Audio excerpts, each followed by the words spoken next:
In this video, I'm going to show you how to add Adapty in React Native. So in this tutorials, I'll walk you through adding Adapty to your React Native project for handling in-app purchases. First, open your terminal and run the install React Native Adapty.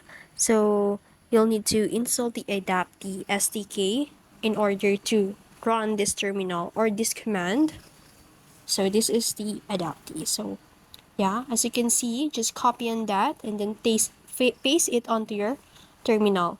So if you're using a yarn, we have a option for that.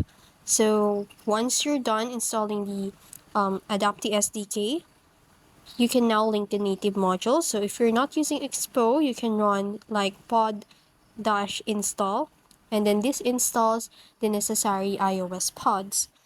So now to initialize Adapty inside your app ng, it usually is app.js or index.js. Import and configure Adapty, and then this is optional, identify the user. So if you want to track specific users, you can type the code adapty.identify and then open and close parentheses and then your user ID, and that's it. So you can now manage subscription, show paywalls, and run A/B tests using Adapty tools. If you found this video helpful, don't forget to like, share, and subscribe to the YouTube channel.